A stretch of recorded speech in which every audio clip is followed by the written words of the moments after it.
And for me, especially, I think I really gained a big boost of confidence in AAU, playing 2 to 3 games a day. So your first game, you have that 6 points. Well, in the next game in 2 hours, you don't have time to sit there, put your head down and just say, I want to go home. You got another game that you got to go perform at in 2 hours. And then you want to come back Sunday and, compete or perform again. So what are your thoughts on AAU? And is it like an essential part of a Hooper's offseason? I would say yes, it is. And it could be for multiple reasons. I think, first of all, it's just good to play as much basketball as possible. Does that mean you need AAU? No, it doesn't mean you need it. But typically, it's where you're going to go to get the best competition all kind of concentrated in one spot, which is, a valuable thing. As you get older, AAU becomes more important, but for different reasons. Like when you're like a junior, maybe a sophomore, depending on the level that you're at. But junior year, that's when that 17U year, that's when recruiting is pretty much happening in the spring and summer at these AAU tournaments. So Then it matters, like, what team am I playing on? Because is this team playing in front of college coaches?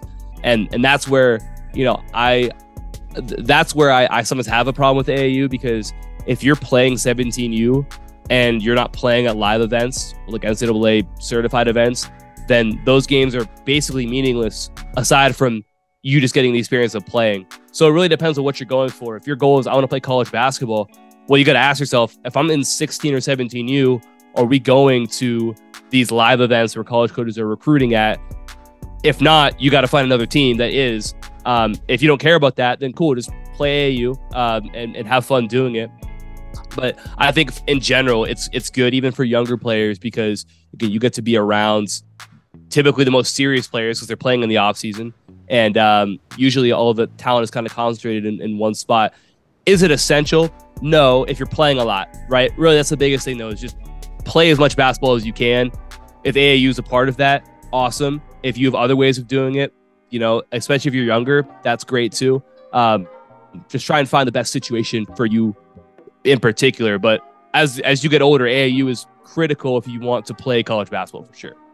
Right. And so I feel like AAU is that big chunk of that offseason. And I've heard and listened to a few of your podcasts talking about the essential keys to an offseason. So for our listeners, what are some great keys or things to make sure that you accomplish during your basketball offseason? Well, I think the first thing, and I just talked about this on my podcast last week. I think the first thing is that it's important that you take some time. And first of all, if you're banged up at all, like, give yourself a little bit of time to recover. I think that's kind of an obvious statement, but I think less obvious than that is that it's good to give yourself just an emotional break, a mental break from the season, because, for a lot of players, they've been playing since November, and so much happens in the 4 to 5 months that you have there, whether it's, you're worried about playing time, stressing about this, stressing about that, good games, bad games, all this stuff happens. By the time you get to February, March, like you might be so mentally burnt out and you might not even realize it. So just giving yourself a couple weeks off, even if it's not a couple weeks, but like at least, a few days off to just kind of relax and like reset yourself mentally, I think is huge. That's kind of the start. I think it's important to look back too and say, okay, what did I do well? One thing that I talk about is using a SWOT analysis. So all that is just an acronym. So S is just strengths. Okay, so what did I do well this season? What was I successful doing? Weaknesses, what did I not do well? What could I have done better? Where did I struggle? Where was I not confident? Opportunities, now you're asking yourself, okay, going forward, whether it's this off season or next season, what are my potential opportunities, right? Like, what role could I fill? What area could I, be able to excel in next year? And then threats.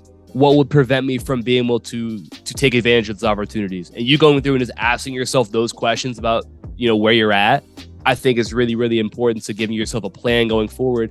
And then it's kind of like what we said. Now you need to find ways to challenge yourself to get better all off season. So, obviously there's the individual skill aspect of that. And then there's the team part of that. But I would say generally, you've got to focus on what you're trying to get better at. So that can be whatever you want it to be, whatever it is for you. So whatever those weaknesses are, or those threats that you identified that could prevent you from being able to reach those opportunities that you have, that's kind of what you're working on. And then I would say like my thoughts have kind of morphed on this, but play as much as you can in the off season, right? Just whether it's a 1-on-1, 2-on-2, 5-on-5, AAU, just like play and compete and see defense as much as you can. And you're going to get better by doing that. So having a plan on understanding what you're trying to get better at. Because if I know, hey, I need to get better at driving to the basket. Well, now when I'm playing in my pickup games or my 1-on-1, 2-on-2, I can make sure I force myself to do that more often now. And now I'm going to actually make improvement. Meanwhile, if you just went into the offseason with no plan or no goals, you might not put yourself in those positions to have to get better at certain things. So definitely approach things with a plan of what you want to get better at, and then force yourself into situations where you have to do those things. Thanks for checking out today's podcast clip. I'm Josh from Josh Smiler Basketball, and for the full interview, click here.